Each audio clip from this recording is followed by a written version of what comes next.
चलिए दोस्तों, तो अब हमारा अगला टॉपिक हम शुरू करते हैं और अगला आयोग अब जो हम पढ़ने के लिए जा रहे हैं उसका नाम है केंद्रीय सूचना आयोग, सेंट्रल इंफॉर्मेशन कमीशन। तो सबसे पहले हम ये जानेंगे कि केंद्रीय सूचना आयोग एक किस प्रकार का आयोग है। तो दोस्तों, केंद्रीय सूचना आयोग का गठन सूचना का अधिकार अधिनियम 2005 के द्वारा हुआ था, राइट टू इंफॉर्मेशन एक्ट 2005 के द्वारा हुआ था। चूंकि यह एक अधिनियम है और संसद ने इसको बनाया है, चूंकि यह एक एक्ट है जिसे पार्लियामेंट के द्वारा बनाया गया है, तो यह एक सांविधिक निकाय होगा, स्टैट्यूटरी बॉडी होगा। ठीक है, तो पहली चीज दोस्तों जो हमें यहां पर पता होनी चाहिए कि केंद्रीय सूचना आयोग और राज्य सूचना आयोग, सेंट्रल इंफॉर्मेशन कमीशन और स्टेट इंफॉर्मेशन कमीशन दोनों ही स्टैट्यूटरी बॉडी हैं, दोनों ही सांविधिक निकाय हैं, क्योंकि इनका गठन सूचना का अधिकार अधिनियम 2005 के द्वारा हुआ है, राइट टू इंफॉर्मेशन एक्ट 2005 के द्वारा इनको बनाया गया है। ठीक है सर, ये बेसिक पॉइंट हमारे दिमाग में क्लियर हो गया। अब ये बताएं कि इसके बारे में हम किन किन बातों को पढ़ने वाले हैं, कौन कौन से पॉइंट को हम डिस्कस करेंगे। तो देखें, इस पूरे टॉपिक को हमें 8 आयामों में पढ़ना है, कुल 8 डायमेंशन में कवर करना है।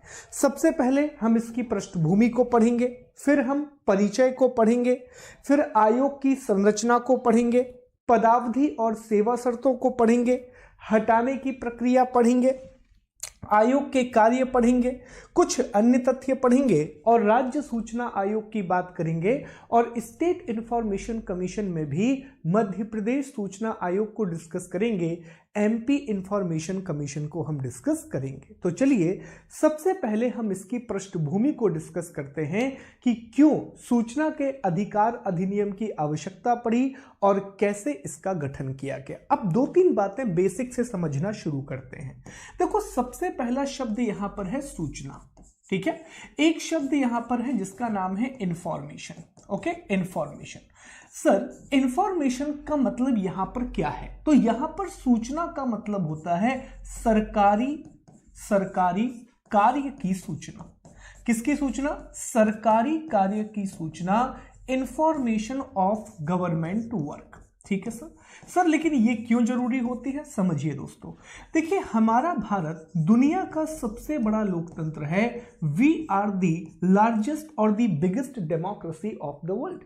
और लोकतंत्र जब तक लोकतंत्र रह सकता है जब तक इसमें लोगों की भागीदारी है, जब तक इसमें पीपल्स पार्टिसिपेशन हो रहा है, लोगों की भागीदारी है, तब तक ही डेमोक्रेसी रह सकती है। अगर लोगों को डिसीजन मेकिंग से बाहर कर दिया जाए, पॉलिसी और प्लानिंग से बाहर कर दिया जाए, तो फिर लोकतंत्र नहीं रह सकता। तो सर, आखिरकार लोगों का पार्टिसिपेशन कैसे होगा? तो लोगों का पार्टिसिपेशन होता है 2 तरीके से। पहला तरीका क्या है? चुनाव, इलेक्शन। लेकिन इलेक्शन के साथ प्रॉब्लम यह है कि यह 1 टाइम प्रोसेस है, मतलब 5 साल में एक बार ही आप इलेक्शन में जाओगे और वोट करोगे, तो हमेशा तो आप डेमोक्रेसी में भागीदारी नहीं ले सकते। तो दूसरा तरीका क्या है? लोकतंत्र को जीवित रखने का दूसरा तरीका होता है सूचना, दूसरा तरीका होता है इंफॉर्मेशन। इंफॉर्मेशन किस बात की? सरकार के द्वारा कहां पर पैसे खर्च किए जा रहे हैं, सरकार के द्वारा किस किस जगह पर इन्वेस्टमेंट किया जा रहा है, कहां से कौन सी चीज खरीदी जा रही है, कौन सा नियम किस चीज के लिए है, क्या फला चीज के लिए नियम है या नहीं है। तो ये सारी सूचनाएं जब लोग सरकार से मांग सकेंगे तभी लोगों का विश्वास सरकार में बढ़ेगा, और जब तक लोगों का विश्वास सरकार में है तभी तक डेमोक्रेसी रह सकती है, नहीं तो डेमोक्रेसी कभी भी जा सकती है। तो डेमोक्रेसी के लिए और लोगों की भागीदारी के लिए, शासन में लोगों की भागीदारी के लिए, गवर्नमेंट में पीपल्स पार्टिसिपेशन के लिए सबसे जरूरी क्या होता है? सूचना होती है। ठीक है, इंफॉर्मेशन होती है। तो सर ये सूचना लोगों तक कैसे पहुंचाई जाए? गवर्नमेंट से ये सूचना हमें कहां तक पहुंचानी है? पब्लिक तक पहुंचानी है। तो एक बात बताएं, सबसे बड़ी चीज तो ये होती है कि जो एक लोकतांत्रिक सरकार होती है उसे ये बोलना नहीं पड़ता कि आप सूचना लोगों तक पहुंचाइए।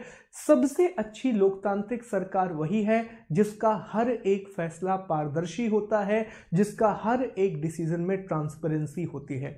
कहां आपने कितने पैसे खर्च किए, किस प्रकार की डील हो रही है, कहां आप कौन सी नीतियां आप ला रहे हैं, नियम क्या हैं। अगर एक अच्छी सरकार है तो वो हर एक जानकारी को वेबसाइट के द्वारा, न्यूज़पेपर के द्वारा लोगों के सामने रखेगी ताकि लोग उससे अवेयर हो सकें। लेकिन दोस्तों ये बात व्यवहारिक रूप से सरकारें फॉलो नहीं करती हैं, ये प्रैक्टिकली गवर्नमेंट ने फॉलो नहीं किया। तो सरकार को इसके लिए एक अधिनियम बनाना पड़ा जिसे कहा गया आरटीआई, ठीक है, जिसे हम सूचना का अधिकार अधिनियम 2005 के रूप में जानते हैं। और सूचना के अधिकार अधिनियम में कहा गया कि लोग अगर सरकार से किसी भी प्रकार की सूचना मांगते हैं, हालांकि दोस्तों इसमें गोपनीय सूचना शामिल नहीं है, इसमें सीक्रेट इंफॉर्मेशन शामिल नहीं है। ऑफिशियल सीक्रेट एक्ट के तहत कुछ सूचनाएं आप सरकार से नहीं मांग सकते क्योंकि वो सेंसिटिव होती हैं। आप ये तो नहीं कह सकते ना कि भैया रॉ कौन कौन से ऑपरेशन चला रहा है, रॉ के एजेंट कहां पर हैं, अच्छा क्या हमारा कोई जवान या हमारे कोई सैनिक दूसरा भेष बना करके देश में रह रहे हैं। ये सारी बातें आप नहीं पूछ सकते क्योंकि ये सेंसिटिव इंफॉर्मेशन कहलाती है। इन जानकारी को छोड़ करके जो सामान्य जानकारी है वो आप सूचना का अधिकार अधिनियम के द्वारा ले सकते हैं। और दोस्तों आरटीआई में ही एक प्रावधान किया गया कि जैसे मान लीजिए लोग सूचनाएं मांग रहे हैं, सरकार से कह रहे हैं कि भैया सरकार आप हमारे लिए सूचना दीजिए, पर सरकार इस पर रिस्पॉन्ड नहीं कर रही है, तो आरटीआई अधिनियम में एक धारा है जिसका नाम है धारा 12 सेक्शन 12। धारा 12 में कहा गया है कि आरटीआई के बेहतर क्रियान्वयन के लिए, सूचना के अधिकार के बेटर इंप्लीमेंटेशन के लिए एक सेंट्रल इंफॉर्मेशन कमीशन को बनाया जाएगा, केंद्रीय सूचना आयोग को बनाया जाएगा। तो आई विश अब चीजें आपके समझ में बेसिक से आ गई होंगी दोस्तों कि हमें सूचना का अर्थ क्या होता है। सूचना का सिंपल सा मतलब होता है सरकारी काम की लोगों को जानकारी होनी चाहिए, गवर्नमेंट के वर्क की लोगों के पास इंफॉर्मेशन होनी चाहिए। यह क्यों जरूरी है? ताकि हमारी डेमोक्रेसी को हम बेहतर कर सकें, लोकतंत्र को हम बेहतर कर सकें। इसी बात के लिए सरकार ने सूचना का अधिकार अधिनियम 2005 बनाया, राइट टू इंफॉर्मेशन एक्ट 2005 बनाया और राइट टू इंफॉर्मेशन एक्ट 2005 की धारा 12 सेक्शन 12 के द्वारा केंद्रीय सूचना आयोग का गठन किया गया, सेंट्रल इंफॉर्मेशन कमीशन को बनाया गया है। यही कारण है कि यह एक सांविधिक निकाय है, स्टैट्यूटरी बॉडी है, लेकिन बहुत महत्वपूर्ण निकाय है। It is one of the very much important institution to protect democracy. ठीक है, आइए और अच्छे से पृष्ठभूमि को समझते हैं। अभी तो कुछ बातें हमने ध्यान से समझी, ऊपर समझी हैं, अब थोड़ा और ध्यान से समझते हैं। देखिए, तो सूचना लोकतंत्र के सशक्तिकरण का आधार है। Information is the basis of empowerment of democracy. तो अभी हमने बताया दोस्तों कि बिना सूचना के लोकतंत्र सशक्तिशाली नहीं हो सकता, बिना इंफॉर्मेशन के डेमोक्रेसी को एम्पावर नहीं कर सकते। तो सबसे पहले 1766 में 1766 में स्वीडन जो कि एक यूरोपियन कंट्री है, स्वीडन पहला देश था जिसने आरटीआई को लागू किया, सूचना के अधिकार कानून को लागू किया। तो आपसे यह सवाल पूछा जाता है दोस्तों कि दुनिया का पहला देश जिसने सूचना के अधिकार को लागू किया, राइट टू इंफॉर्मेशन को इंप्लीमेंट किया, यह स्वीडन नाम का देश है जो यूरोप में आता है। दोस्तों भारत में लगातार यह मांग चल रही थी कि केंद्र सरकार को, सेंट्रल गवर्नमेंट को एक सूचना का अधिकार अधिनियम बनाना चाहिए, right to information information act बनाना चाहिए। इंटरेस्टिंग बात यह है कि केंद्र सरकार ने सूचना का अधिकार अधिनियम शुरू में नहीं बनाया, लेकिन राज्यों की सरकारों ने आरटीआई कानून बनाया। जैसे 1997 में 1997 में तमिलनाडु और गोवा ने आरटीआई कानून बना लिया। ठीक है, सॉरी 1997 में तमिलनाडु और गोवा ने आरटीआई का कानून बनाया और 2002 में मध्य प्रदेश के द्वारा भी आरटीआई का कानून बनाया गया।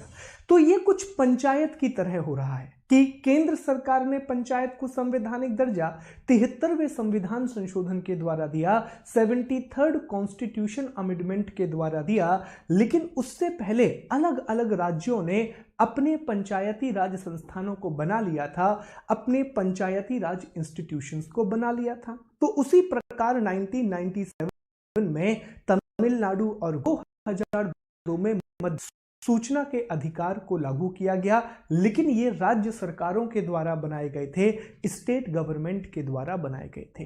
दोस्तों, अब बात करते हैं कि केंद्र में सूचना आयोग कैसे आया। तो इसके 3 स्टेप हैं, ध्यान से समझना। तो पहला पॉइंट तो हमने क्या देखा कि 1766 में सबसे पहले स्वीडन के द्वारा आरटीआई कानून को लागू कर दिया गया। ठीक है, इसके बाद भारत में भी लगातार ये मांग की जाने लगी कि भारत में भी सूचना का अधिकार अधिनियम होना चाहिए, राइट टू इंफॉर्मेशन एक्ट होना चाहिए। इसी को ध्यान में रखकर 1997 में, कब 1997 में HD सॉरी, ठीक है, HD सॉरी समिति का गठन किया गया, HD सॉरी कमेटी का फॉर्मेशन किया गया और HD सॉरी समिति ने कहा कि डेफिनेटली इंडिया में एक आरटीआई कानून होना चाहिए, सूचना का अधिकार अधिनियम होना चाहिए। इसी बात को ध्यान में रखते हुए सरकार ने, भाजपा की सरकार इस समय थी, एनडीए की गवर्नमेंट थी, 2002 में एक आरटीआई बिल को पेश किया। अब यहां पर शब्द को ध्यान दें, यहां पर मैं कह रहा हूं सूचना के अधिकार विधेयक को पेश किया, बिल को पेश किया। आई थिंक आप लोगों को अंतर पता होगा दोस्तों, 2 शब्द होते हैं, एक होता है बिल जिसे हिंदी में विधेयक कहा जाता है और दूसरा शब्द होता है एक्ट जिसे अधिनियम कहा जाता है। देखो, विधेयक कानून का प्रपोजल है, ये एक प्रस्ताव है और अधिनियम कानून को कहा जाता है। जैसे अगर मुझे आरटीआई कानून बनाना है तो सीधे तो मैं कानून नहीं बना दूंगा, सबसे पहले उसका एक प्रपोजल तैयार किया जाता है जिस पर पार्लियामेंट में बहस होती है, जिस पर पार्लियामेंट में डिबेट होता है। ठीक है, तो जो प्रस्ताव है उसी प्रस्ताव को या प्रपोजल को विधेयक कहा जाता है, बिल कहा जाता है। और जब उसे पार्लियामेंट अपने दोनों हाउस से पास कर देता है, जब संसद दोनों सदनों से उसे पास कर देती है और राष्ट्रपति उस पर हस्ताक्षर कर देता है, तब वह अधिनियम बनता है, एक्ट बनता है। ठीक है, तो यहां पर दोस्तों 2002 में सूचना का अधिकार विधेयक पेश किया गया, राइट टू इंफॉर्मेशन बिल को प्रेजेंट किया गया, लेकिन यह लागू नहीं हो पाया। फिर 2005 में जब यूपीए की गवर्नमेंट आई तो 2005 में आरटीआई के एक्ट को पारित कर दिया गया और आरटीआई अधिनियम 2005 बना दिया गया। दोस्तों, आरटीआई अधिनियम की 2 धाराएं बड़ी महत्वपूर्ण हैं।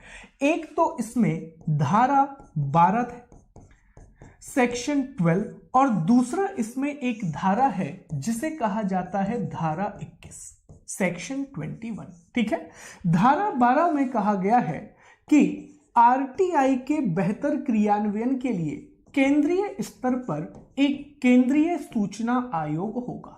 क्या कहा गया है? आरटीआई के बेटर इंप्लीमेंटेशन के लिए एक सेंट्रल इंफॉर्मेशन कमीशन बनाया जाएगा। वहीं सेक्शन 21 में कहा गया है कि प्रत्येक राज्य सरकार, हर एक स्टेट गवर्नमेंट राज्य सूचना आयोग का निर्माण करेगी, स्टेट इंफॉर्मेशन कमीशन को बनाएगी। तो यहां पर हमें क्या पता चलता है? हमें यह पता चलता है कि जो आरटीआई अधिनियम 2005 है, सूचना का अधिकार अधिनियम 2005 है, वो 2 प्रकार के आयोगों की बात करता है, 2 प्रकार के कमीशन की बात करता है। सेक्शन 12 कहता है कि केंद्रीय सूचना आयोग होगा, वहीं सेक्शन 21 कहता है कि राज्य सूचना आयोग होगा, स्टेट इंफॉर्मेशन कमीशन होगा। तो दोस्तों यही एक पृष्ठभूमि है, यही एक इतिहास है जो हमें जानना था। सौरी समिति का गठन किया गया, 2002 में एक बिल प्रेजेंट किया गया लेकिन वो पास नहीं हो पाया। फिर आरटीआई एक्ट 2005 के द्वारा सूचना का अधिकार अधिनियम को पारित किया गया और साथ ही साथ केंद्र और राज्य के स्तर पर सूचना आयोगों की स्थापना की गई। सेंट्रल और स्टेट के लेवल पर इंफॉर्मेशन कमीशन को एस्टैब्लिश किया गया। चलिए आगे बढ़ते हैं। अब हम इसकी सामान्य जानकारी को डिस्कस करते हैं, एक परिचय की बात करते हैं दोस्तों, ठीक है। तो पहला पॉइंट हमें याद रखना है कि सेंट्रल इंफॉर्मेशन कमीशन केंद्रीय सूचना आयोग की स्थापना 12 अक्टूबर 2005 में हुई थी। 12 अक्टूबर 2005 में किसने की थी? केंद्र सरकार। तो यहां से हमारे दो क्वेश्चन बन गए। पहला क्वेश्चन तो यह बन गया कि सेंट्रल इंफॉर्मेशन कमीशन को एस्टैब्लिश कब किया गया, केंद्रीय सूचना आयोग की स्थापना कब की गई? 12 अक्टूबर 2005 को, 12 अक्टूबर 2005 को। और सेकंड क्वेश्चन यहां से यह बनता है दोस्तों कि आरटीआई या केंद्रीय सूचना आयोग, माफ करें, केंद्रीय सूचना आयोग सेंट्रल इंफॉर्मेशन कमीशन किसके द्वारा बनाया गया? Who constituted central information commission? तो आंसर होगा केंद्र सरकार, सेंट्रल गवर्नमेंट, ठीक है। आधार क्या है? तो सूचना का अधिकार अधिनियम 2005 की धारा 12 अभी डिस्कस किया, section 12 of the RTI act 2005। अब चूंकि इस आयोग का गठन एक संसदीय अधिनियम के द्वारा हुआ है, एक पार्लियामेंट्री एक्ट के द्वारा हुआ है, तो यह एक सांविधिक निकाय होगा, यह एक स्टैट्यूटरी बॉडी होगी, इसमें भी कोई डाउट नहीं होना चाहिए। इसका मुख्यालय नई दिल्ली में है और यह कार्मिक मंत्रालय के तहत काम करता है, मिनिस्ट्री ऑफ पर्सनेल के तहत काम करता है। दोस्तों केंद्रीय सूचना आयोग के जो पहले प्रमुख थे उनका नाम है वजाहत हबीबुल्ला। इसके जो वर्तमान प्रमुख हैं उनका नाम है वाई.के. सिन्हा। और पहली महिला जो केंद्रीय सूचना आयोग की अध्यक्ष बनी उनका नाम है दीपक संधू। क्या नाम है?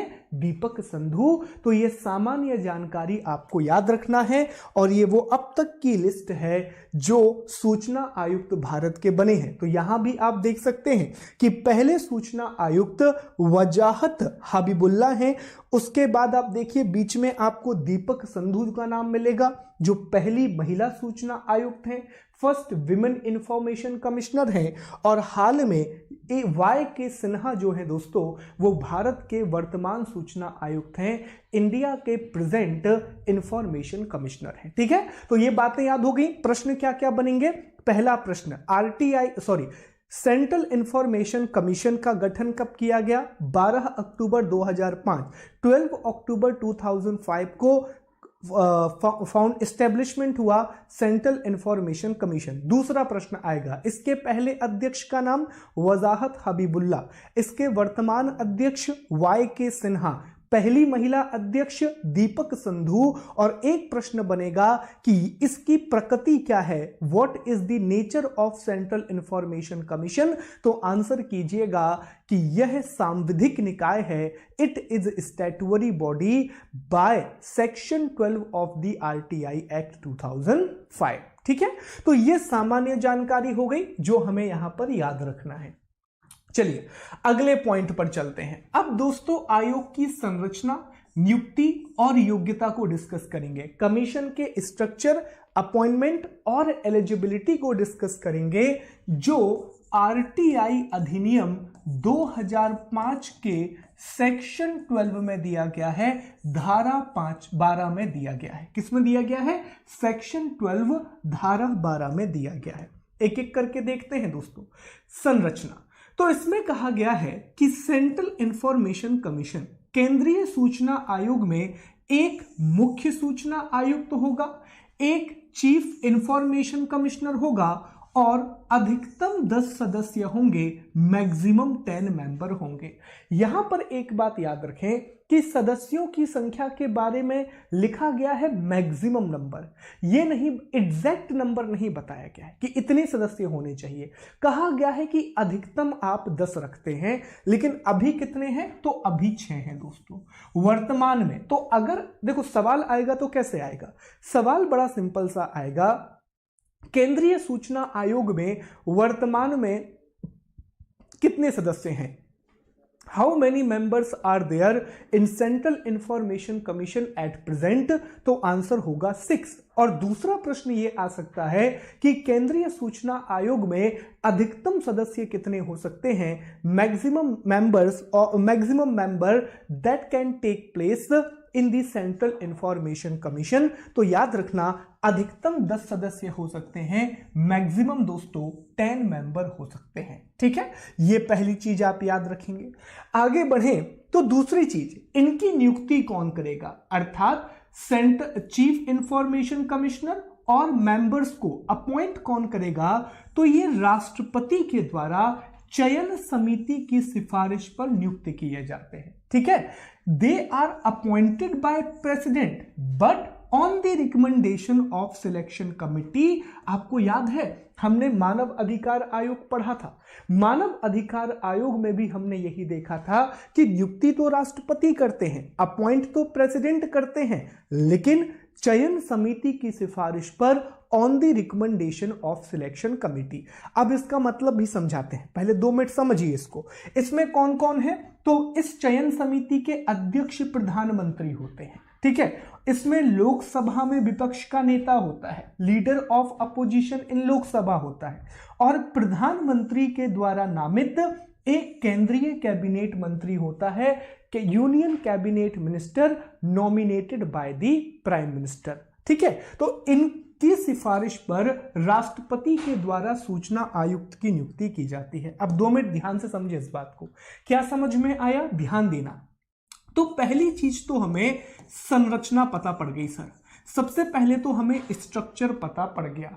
स्ट्रक्चर में हमें क्या पता पड़ गया कि सर इसमें एक चीफ इंफॉर्मेशन ऑफिसर होता है, केंद्रीय सूचना आयुक्त होता है, और मैक्सिमम अधिकतम 10 सदस्य होते हैं, 10 इसके मेंबर होते हैं, लेकिन वर्तमान में कितने हैं? तो वर्तमान में 6 लोग हैं। अब देखो इनकी नियुक्ति कौन करेगा, इनको अपॉइंट कौन करेगा?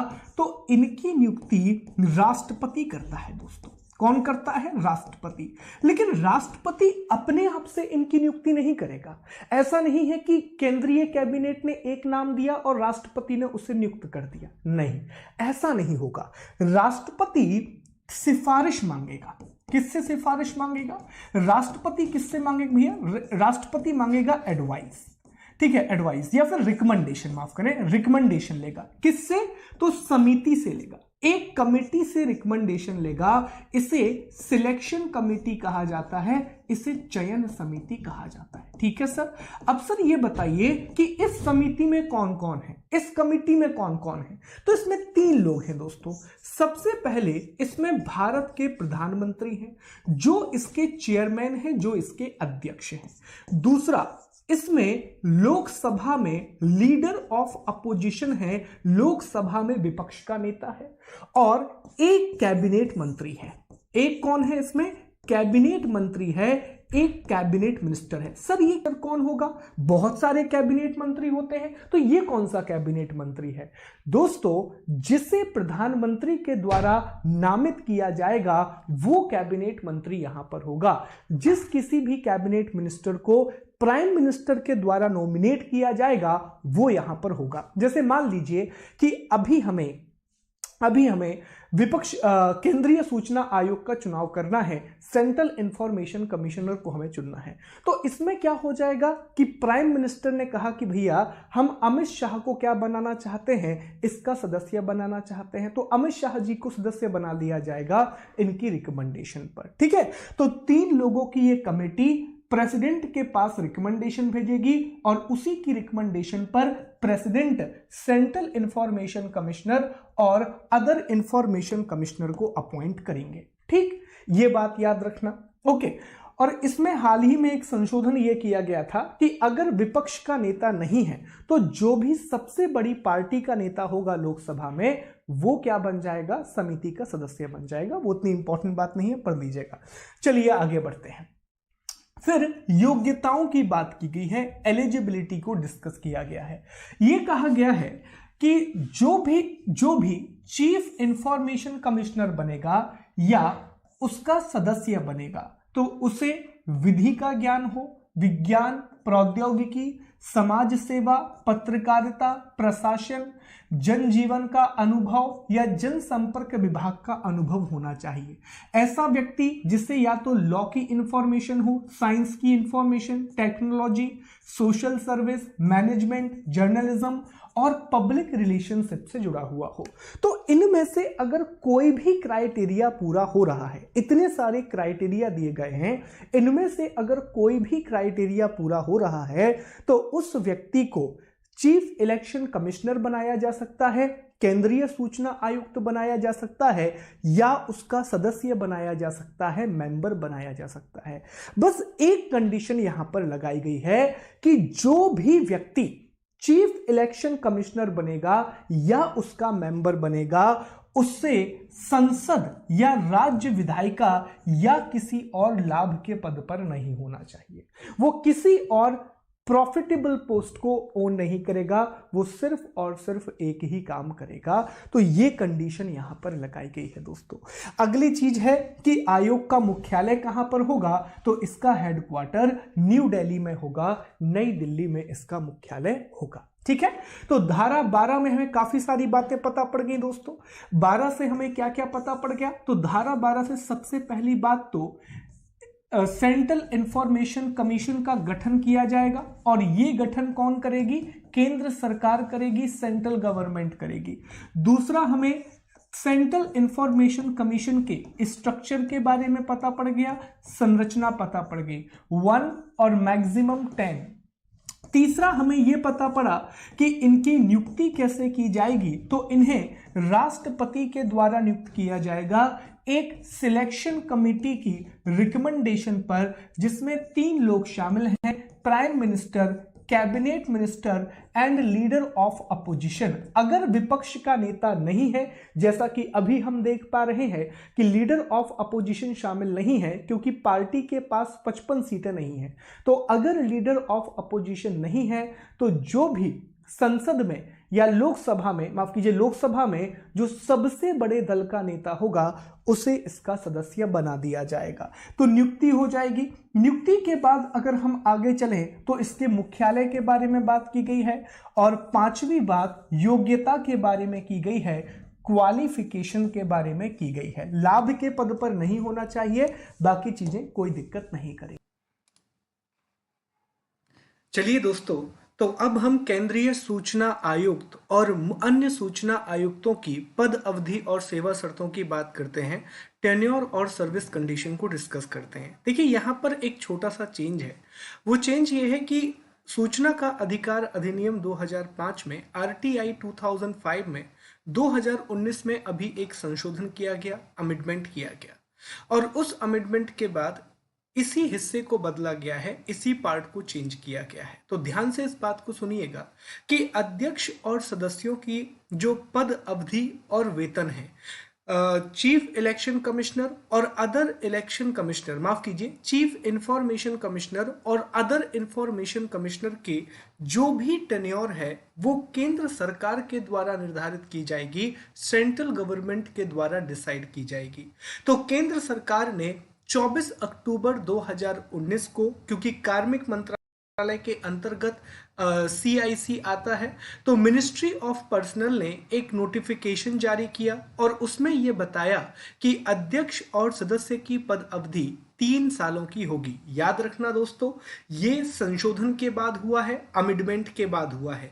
ओरिजिनली सूचना का अधिकार अधिनियम की धारा 13 में यह लिखा हुआ था कि मुख्य सूचना आयुक्त और अन्य सूचना आयुक्त का कार्यकाल 5 वर्ष और 65 वर्ष का होगा। इसी प्रावधान को 2019 के संशोधन के द्वारा बदल दिया गया है और अब ये कहा गया है कि अध्यक्ष और सदस्य की पद अवधि, चेयरमैन और मेंबर का जो टेन्योर है वो सेंट्रल गवर्नमेंट के द्वारा निर्धारित किया जाएगा, केंद्र सरकार के द्वारा बनाया जाएगा। तो इसी को ध्यान में रखते हुए कार्मिक मंत्रालय या आप कहें केंद्र सरकार ने एक नोटिफिकेशन रिलीज किया 24 अक्टूबर 2019 को और उसमें यह बताया कि अध्यक्ष और सदस्य का कार्यकाल 3 वर्षों का होगा। दूसरी बात, इनको शपथ भी राष्ट्रपति दिलवाएंगे, त्यागपत्र ये राष्ट्रपति को देंगे। वेतन और सेवा शर्तें, सैलरी और सर्विस कंडीशन, इसमें भी चेंज किया गया है और यह भी अब केंद्र सरकार के द्वारा निर्धारित किए जाएंगे, सेंट्रल गवर्नमेंट के द्वारा डिक्लेयर किए जाएंगे। याद रखना, संशोधन के पहले इसमें यह प्रावधान था कि मुख्य सूचना आयुक्त का वेतन मुख्य निर्वाचन आयुक्त के बराबर होगा। चीफ इंफॉर्मेशन कमिश्नर की सैलरी चीफ इलेक्शन कमिश्नर के बराबर होगी और अन्य सूचना आयुक्तों का वेतन अन्य निर्वाचन आयुक्त के समान होगा। अदर इंफॉर्मेशन कमिश्नर की सैलरी अदर इलेक्शन कमिश्नर के बराबर होगी। लेकिन दोस्तों 2019 में यहां पर भी संशोधन किया गया और इसमें यह प्रावधान जोड़ दिया गया कि वेतन और सेवा शर्तें केंद्र सरकार निर्धारित करेगी और केंद्र सरकार ने यह कहा है कि अध्यक्ष का वेतन 2.5 लाख रुपए होगा जबकि सदस्य का वेतन 2,25,000 रुपए होगा। दोस्तों इसी अधिनियम की धारा 13(6) ये कहती है कि अगर केंद्रीय सूचना आयोग को कर्मचारियों की आवश्यकता है तो ऐसे कर्मचारी केंद्र सरकार के द्वारा उसे उपलब्ध कराए जाएंगे। तो प्लीज इन बातों को ध्यान में रखना क्योंकि ये चेंजेस अभी अभी हुए हैं। तो चेंज के बाद स्थिति कुछ इस प्रकार से दिखाई दे रही है। 2019 के पहले कंडीशन अलग थी बट 2019 के अमेंडमेंट के बाद जिसका देश भर में बहुत विरोध भी हुआ था, कहानी है। तो अल्टीमेटली यहां से प्रश्न निकालते हैं। तो पहला प्रश्न वो आपसे पूछेगा, पहला प्रश्न ऐसे पूछेगा कि मुख्य सूचना आयुक्त और अन्य सूचना आयुक्तों की सैलरी या वेतन भत्ते कौन निर्धारित करता है? Who decide the service condition and salary of chief information commissioner and other information commissioner? तो आंसर होगा केंद्र सरकार, सेंट्रल गवर्नमेंट। अगला प्रश्न पूछेगा कि मुख्य सूचना आयुक्त और अन्य सूचना आयुक्त chief information commissioner and other information commissioner का टेन्योर क्या होता है, पदावधि क्या होती है? तो यहां पर भी याद रखें कि यह केंद्र सरकार निर्धारित करती है, सेंट्रल गवर्नमेंट डिसाइड करती है और केंद्र सरकार ने 3 वर्षों की पदावधि निर्धारित की है, 3 ईयर का टेन्योर डिस्कस किया है। ठीक, ये बात दोस्तों आपको यहां पर याद रखना है। चलिए आगे बढ़ते हैं। क्लियर होते हुए दिखाई दे रही है दोस्तों। धारा 14, अभी पहले यहां पर रिवीजन कर लो। धारा 13 में हमने क्या क्या पढ़ लिया? तो धारा 13 में सबसे पहली बात हमने क्या पढ़ी? तो पहली चीज जो हमने यहां पर डिस्कस की, इनकी पदावधि, टेन्योर। और टेन्योर में 2 बातें पता पड़ी कि चाहे वो अध्यक्ष हो या सदस्य हो, चेयरमैन हो या मेंबर हो, दोनों की ही पदावधि 5-65 की है, 5 ईयर और 65 ईयर, जो भी इनमें से पहले हो जाए। और दूसरी बड़ी बात हमें यह पता पड़ी कि ये पुनः नियुक्ति के पात्र नहीं होंगे, इनको रीअपॉइंट नहीं किया जा सकता। अगर व्यक्ति एक बार अध्यक्ष बन गया है तो दोबारा उसे अध्यक्ष नहीं बनाया जाएगा और एक बार अगर सदस्य बन गया है तो दोबारा उसे सदस्य नहीं बनाया जाएगा। दोस्तों अगली बात हमें क्या पता चली कि इनको शपथ कौन दिलवाएगा? ओथ, तो राष्ट्रपति इनको शपथ दिलवाएंगे। इसके अलावा त्यागपत्र किसे देंगे? रिजाइन भी ये राष्ट्रपति को करेंगे। वेतन किसके समान होगा? तो सैलरी के बारे में याद रखना, जो चीफ इंफॉर्मेशन कमिश्नर होता है, केंद्रीय सूचना आयुक्त होता है, उसका वेतन मुख्य निर्वाचन आयुक्त के समान होगा, चीफ इलेक्शन कमिश्नर के समान होगा। लेकिन अदर इंफॉर्मेशन कमीशन का जो वेतन है वो अन्य निर्वाचन आयुक्त के समान होगा, अदर इलेक्शन कमिश्नर के इक्विवेलेंट होगा। तो इतनी बातें हमें धारा 13 से पता पड़ रही हैं, इतनी बातें हमें सेक्शन 13 से पता चल रही हैं। अब दोस्तों अगले भाग पर आते हैं, धारा 14 सेक्शन 40, और धारा 14 में हटाने की प्रक्रिया का उल्लेख किया गया है, रिमूवल प्रोसेस की बात की गई है कि आखिरकार मुख्य सूचना आयुक्त या अन्य सूचना आयुक्त को किस प्रकार अपने पद से हटाया जाएगा, यह बात यहां पर की गई है। आइए देखते हैं दोस्तों। देखिए कहा गया है कि राष्ट्रपति के द्वारा इनको हटाया जाएगा, प्रेसिडेंट के द्वारा इनको रिमूव किया जाएगा। आधार क्या होगा, तो वही आधार जो हम पहले पढ़ चुके हैं, साबित कदाचार या अक्षमता, प्रूवन मेल प्रैक्टिस जिसको मिसबिहेवियर भी कहा जाता है, और इनकैपेबिलिटी होगा। प्रक्रिया सर्वोच्च न्यायालय की जांच के बाद इनको हटाया जाएगा, आफ्टर सुप्रीम कोर्ट इंक्वायरी इनको रिमूव किया जाएगा। 1 मिनट का समय दीजिए दोस्तों।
ओके चलिए तो आगे बढ़ाते हैं। हम हटाने की प्रक्रिया में दोस्तों एक ही बात याद रखना है कि राष्ट्रपति के द्वारा ही मुख्य सूचना आयुक्त और अन्य सूचना आयुक्तों को हटाया जाएगा।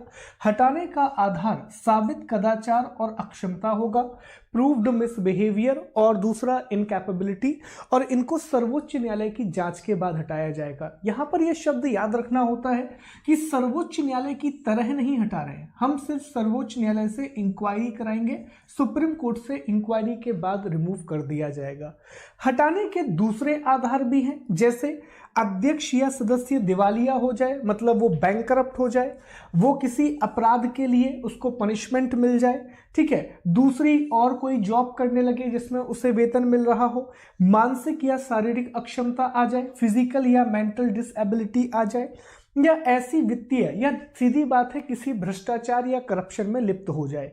तो ये वो अन्य 5 आधार हैं जिन आधारों पर राष्ट्रपति मुख्य सूचना आयुक्त और अन्य सूचना आयुक्तों को हटा सकता है। अच्छा, यहां पर एक बात और याद रखें दोस्तों, ये जो 5 आधार आप देख रहे हो ना, अब ये बार बार रिपीट होंगे, तो इनको ना हल्का सा याद कर लो कि एक तो बैंकरप्सी है, एक उसको दोष सिद्ध ठहरा दिया, मतलब कन्विक्ट हो गया किसी क्राइम के लिए, कोई दूसरी जॉब करने लगे, मेंटल या फिजिकल डिसेबिलिटी आ जाए, या फिर कोई भी ऐसा काम करे जिससे ऑर्गेनाइजेशन पर नेगेटिव इफेक्ट पड़े।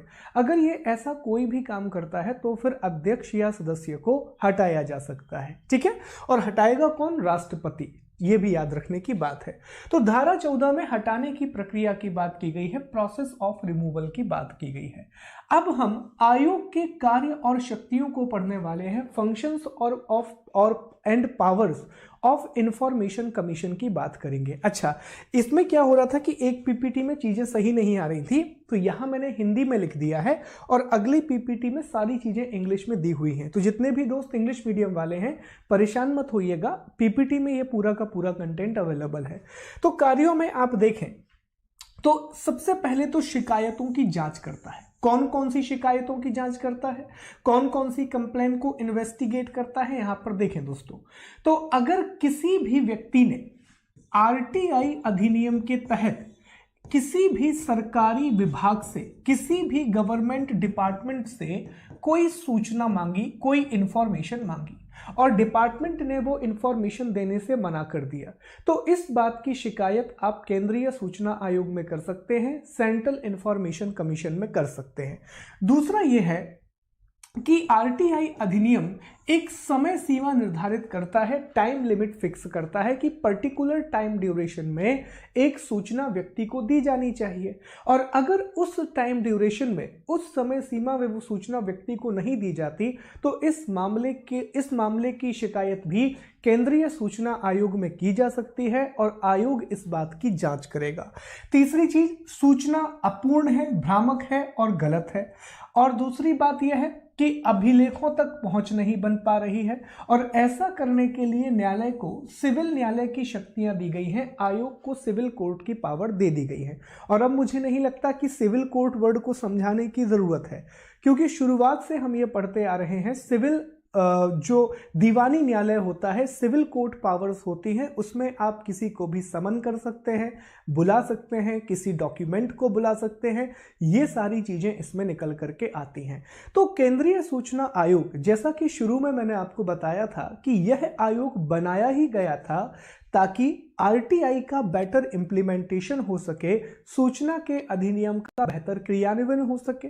तो अगर किसी व्यक्ति को गलत सूचना मिलती है, उसको सूचना देने में देरी की जाती है या फिर सूचना नहीं दी जाती है, तो इन सभी मामलों की शिकायत सेंट्रल इंफॉर्मेशन कमीशन के पास की जा सकती है और वह इन सभी मामलों की जांच करेगा, इन्वेस्टिगेशन करेगा। और जब वह इन मामलों की जांच करेगा तो उसे सिविल कोर्ट की पावर मिलेंगी, दीवानी न्यायालय की शक्तियां दी जाएंगी। आगे हम देखें तो अगला जो इसका काम है वो है अभिलेखों का रखरखाव। इसको कहा जाता है रिकॉर्ड का मेंटेनेंस। बहुत अच्छा काम है इसका। देखिए, सिर्फ सूचना आयोग का सिर्फ ये काम नहीं है कि लोगों तक सूचना पहुंचाए, दूसरा काम ये भी है कि जितनी भी सूचनाएं हर दिन गवर्नमेंट में जनरेट होती हैं, कभी कहीं डॉक्यूमेंट आ रहा है, कोई रूल, कोई आदेश निकाला जा रहा है, और भी कुछ चीजें हैं, पुराने रिकॉर्ड हैं जो बहुत सालों से डले हुए हैं, तो सभी रिकॉर्ड को और जितनी भी इंफॉर्मेशन है उसको बेहतर तरीके से, सुव्यवस्थित ढंग से उसको जमाना, उसको मेंटेन करना, उसको सेफ्टी प्रोवाइड करना, ये भी काम है। ऐसा नहीं होना चाहिए कि पुराने रिकॉर्ड्स रखे हुए हैं रद्दी के माफिक, तो सभी चीजों को अरेंज करना, ये भी इसका काम है दोस्तों। अगला काम है सूचना, इसका प्रशिक्षण देना, आरटीआई की ट्रेनिंग देना। अगली चीज ये है कि जितने भी अलग अलग डिपार्टमेंट हैं उन डिपार्टमेंट से एनुअल रिपोर्ट मंगाना, और अगर कहीं पर भी इस अधिनियम का दुरुपयोग होता है, सूचना नहीं दी जाती है, तो जुर्माना भी लगा सकता है, फाइन भी इंपोज किया जा सकता है। तो फाइन इंपोज करने की पावर भी सिविल कोर्ट पावर से ही निकल करके आती है। ओके, तो ये सारी काम हो जाएंगे। आरटीआई का बेटर इंप्लीमेंटेशन, सूचना के अधिकार का बेहतर क्रियान्वयन, शिकायतों की जांच करना, कौन कौन सी शिकायतें हैं, गलत सूचना देना, सूचना समय पर ना देना या फिर सूचना ही ना देना। तीसरी बात, जितना भी रिकॉर्ड है उसको मेंटेन करना, और अगर कभी भी आरटीआई का मिसयूज हो रहा है तो फाइन इंपोज करना, जुर्माना लगाना, और जितने भी विभाग हैं उनसे एक एनुअल रिपोर्ट कलेक्ट करना कि कितनी आरटीआई आई, कौन सी इंफॉर्मेशन है, इन सभी चीजों की जानकारी एकत्रित करना। यह सूचना आयोग के प्रमुख कार्य और शक्तियां होंगी। इंफॉर्मेशन कमीशन के पावर्स और ड्यूटीज में निकल करके आएगा। अब कुछ अन्य तथ्यों की बात करते हैं, अदर फैक्ट्स को डिस्कस करते हैं। तो देखें, केंद्रीय सूचना आयोग हर साल अपनी रिपोर्ट केंद्र सरकार को देता है, उसी प्रकार राज्य सूचना आयोग हर साल अपनी रिपोर्ट राज्य सरकार को देता है। अब यहां पे क्या है, कंफ्यूजन क्रिएट हो सकता है।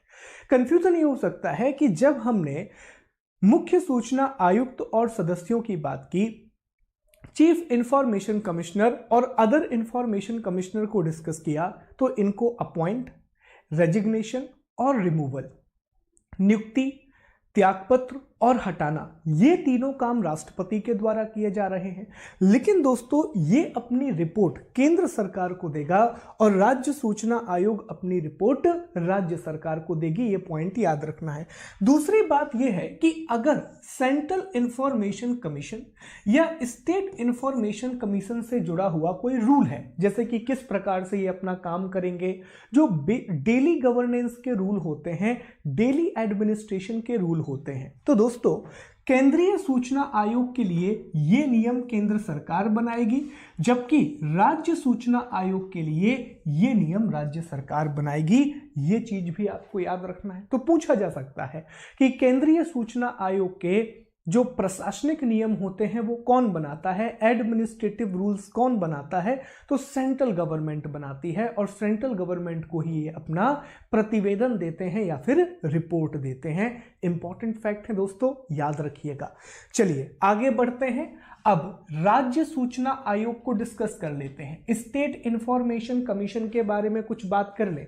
याद रखें, बहुत गहराई से इसे नहीं पढ़ना है, सिलेबस में नहीं दिया गया है, लेकिन इसी अधिनियम से जुड़ा है, तो कुछ बातें जान लीजिए, फिर एमसीक्यू लगाएंगे और इस टॉपिक को खत्म करेंगे। तो इसमें देखें, राज्य सूचना आयोग का गठन राज्य सरकार के द्वारा किया जाता है। ठीक है, ये पॉइंट आपको याद रखना है।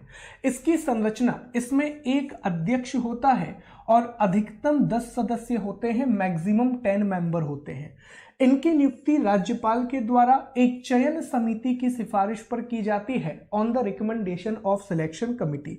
सिलेक्शन कमिटी में 3 लोग होते हैं, मुख्यमंत्री जो कि अध्यक्ष है, विपक्ष का नेता विधानसभा का, और मुख्यमंत्री के द्वारा नामित कैबिनेट मंत्री। अब मुझे बताओ, क्या इसको याद करने में कोई कठिनाई है? अब 2 मिनट रिवीजन करें। देखो, अब 2 मिनट मान के चलो कि यहां पर सेंट्रल इंफॉर्मेशन कमीशन है, तो सेंट्रल इंफॉर्मेशन कमीशन का गठन कौन करता है, उसका कॉन्स्टिट्यूशन कौन करता है, तो यहां पर राज्य की जगह आ जाएगा केंद्र सरकार। उसकी संरचना क्या है, तो दोस्तों केंद्रीय सूचना आयोग में भी एक अध्यक्ष होता है और अधिकतम 10 सदस्य होते हैं, एक चेयरमैन होता है और मैक्सिमम 10 मेंबर होते हैं। तीसरी बात, केंद्रीय सूचना आयोग में अध्यक्ष और सदस्यों की नियुक्ति कौन करता है, तो राज्यपाल की जगह यहां राष्ट्रपति हो जाएगा। यहां चयन समिति, तो उसमें मुख्यमंत्री की जगह प्रधानमंत्री हो जाएगा, विधानसभा की जगह लोकसभा हो जाएगा, यहां पर मुख्यमंत्री की जगह फिर से प्राइम मिनिस्टर हो जाएगा। बस एक ही चीज तो है, तो याद करने की जरूरत नहीं है अलग से, सीधी सीधी वही बातें हैं। बस राज्य सरकार वाले पॉइंट में राज्यपाल कर दीजिएगा, राष्ट्रपति के। तो यहां पर भी देखें दोस्तों, जो पदावधि है उसमें परिवर्तन किया गया है और राज्य सूचना आयुक्त जो होगा उसकी पदावधि भी केंद्र सरकार के द्वारा निर्धारित की जाएगी। स्टेट इंफॉर्मेशन कमिश्नर का जो टेन्योर है वो भी सेंट्रल गवर्नमेंट डिसाइड करेगी और यह 3 वर्षों का होगा। तो यहां पर भी ये परिवर्तन किया गया है और सैलरी में भी चेंज किया गया है। तो राज्य सूचना आयुक्त का जो वेतन है और सदस्य का वेतन है वो 2,25,000 रुपए होगा। ये परिवर्तन दोस्तों इस अधिनियम के द्वारा किए गए।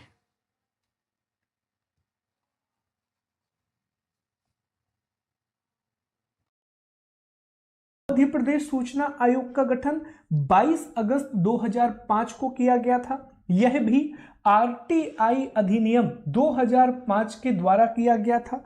प्रमुख आयुक्त टी.एन. श्रीवास्तव हैं, जबकि वर्तमान में जो आयुक्त हैं वो अरविंद कुमार शुक्ला हैं। तो प्रथम जो आयुक्त हैं वो टी.एन. श्रीवास्तव हैं और वर्तमान जो आयुक्त हैं वो अरविंद कुमार शुक्ला हैं। ये पॉइंट आपको दोस्तों यहां पर याद रखना है। अच्छा दोस्तों, एक और बात याद रखें, यहाँ एक थोड़ी सी मिस्टेक मेरे से आज से हो गई थी शुरुआत में। बेसिकली यहाँ पर एक गलती मैंने कर दी थी, इसको प्लीज ठीक कर लीजिएगा। I am really sorry for this mistake. यहीं पर मैं करेक्ट कर देता हूँ, पीडीएफ में भी करेक्ट कर देंगे। यहाँ धारा 21 हो गया था गलती से, माफ करेंगे इस चीज के लिए प्लीज। यहाँ पर धारा 15 है दोस्तों। ये जो राज्य सूचना आयुक्त है, ये धारा राज्य सूचना आयोग है, स्टेट इंफॉर्मेशन कमीशन है, ये सेक्शन 15 में दिया गया है। यहां पर मैंने धारा 21 करा दिया था, इसको ठीक कर लीजिएगा। ओके, आगे अगर अपन चले तो यहीं पर वापस आ जाते हैं। तो आखिरी पॉइंट हमने यही पढ़ा मध्य प्रदेश सूचना आयोग के बारे में। तो मध्य प्रदेश सूचना आयोग का गठन भी आरटीआई अधिनियम के तहत 22 अगस्त 2005 को किया गया था और यह सूचना का अधिकार अधिनियम की धारा 15 के तहत बनाया गया था। पहले जो सूचना आयुक्त थे उनका नाम टीएन श्रीवास्तव है, जबकि वर्तमान आयुक्त का नाम अरविंद कुमार शुक्ला है। चलिए अब एमसीक्यू की ओर चलते हैं। एक बार फिर से मैं रिपीट कर दूं कि राज्य सूचना आयुक्त का जो धारा है वो धारा 15 है, ना कि धारा 21। चलिए, सबसे पहला, सूचना का अधिकार अधिनियम किस वर्ष प्रवृत्त हुआ था? तो दोस्तों अभी अभी हमने पढ़ा कि जो आरटीआई एक्ट है वो 2005 में बनाया गया और इसकी धारा इसमें भी हमने डिस्कस किया कि धारा 12 में सेंट्रल इंफॉर्मेशन कमीशन की बात है, जबकि धारा 15 में दोस्तों स्टेट इंफॉर्मेशन कमीशन की बात की गई है। अगला, केंद्रीय सूचना आयोग है एक संवैधानिक निकाय? तो दोस्तों गलत हो जाएगा, क्योंकि संविधान में इसकी बात नहीं की गई है। सांविधिक निकाय बिल्कुल सही, स्वतंत्र निकाय बिल्कुल सही। तो इसका आंसर होगा बी और सी, क्योंकि जो सेंट्रल इंफॉर्मेशन कमीशन है इसका गठन आरटीआई एक्ट 2005 के सेक्शन 12 के द्वारा हुआ है। इसी कारण यह एक सांविधिक निकाय है और साथ ही साथ यह स्वतंत्र रूप से अपने कार्य को करता है। यही कारण है कि यह एक स्वतंत्र निकाय भी है, इंडिपेंडेंट बॉडी भी है। आगे बढ़ते हैं। केंद्रीय सूचना आयोग में अध्यक्ष के साथ कितने सदस्यों से ज्यादा नहीं होना चाहिए? क्वेश्चन ये कह रहा है कि चेयरमैन और कितने मैक्सिमम मेंबर होना चाहिए। देखते हैं दोस्तों, अध्यक्ष को हटाकर 10 से ज्यादा नहीं होना चाहिए, अध्यक्ष को मिलाकर 10 से ज्यादा नहीं होना चाहिए, भारत के राष्ट्रपति के द्वारा निर्धारित। तो याद रखें दोस्तों, 10 से ज्यादा नहीं होना चाहिए, नॉट मोर देन 10, ये इसका सही आंसर हो जाएगा।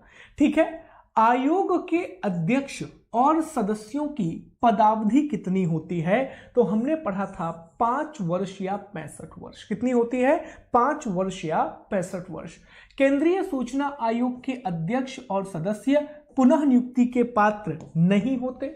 हमने क्लियरली पढ़ा था कि उनको रीअपॉइंट नहीं किया जा सकता। अगला, आयोग के आयुक्त और सदस्यों को हटाने की शक्ति किसके पास है? राष्ट्रपति, उच्चतम न्यायालय की जांच के बाद राष्ट्रपति के द्वारा। सी इसका सही आंसर हो जाएगा। मुख्य सूचना आयुक्त के वेतन भत्ते किसके समान होते हैं? मुख्य सूचना आयुक्त पूछा है दोस्तों, चीफ इलेक्शन कमिश्नर। तो हम जानते हैं कि यह निर्वाचन आयोग के मुख्य निर्वाचन आयुक्त के समान होते हैं। आगे बढ़ें, आखिरी क्वेश्चन, वर्तमान समय में केंद्रीय सूचना आयोग के अध्यक्ष कौन है? तो इसका यहां पर none of the above answer आएगा, क्योंकि ये वाई के सिन्हा है। ठीक है, तो आंसर क्या आएगा? नन ऑफ द अबव, जो कि यहां पर ऑप्शन में नहीं दिया है। ओके, चलिए दोस्तों, तो इसी के साथ ये वाला सेशन हमारा समाप्त होता है। एक बात मैं आपको बता दूं कि प्लीज हमारे टेलीग्राम चैनल को आप जरूर ज्वाइन करें, जो कि अनअकैडमी अभियान के नाम से है दोस्तों। इस टेलीग्राम चैनल को आप जरूर ज्वाइन कीजिए। यहाँ पर आपको हमारी क्लास की लिंक और पीडीएफ मिल जाएगा। ये वो सारे सब्जेक्ट हैं जो मैं अनअकैडमी के चैनल पर लाइव पढ़ा रहा हूँ। ठीक है, अगर आप सब्सक्रिप्शन लेना चाहते हैं तो प्लीज याद रखें कि आप मेरा कोड इस्तेमाल करें SG Live। अगले सेशन में आपसे फिर मुलाकात होगी, तब तक के लिए अपना ख्याल रखिए। Thank you so much.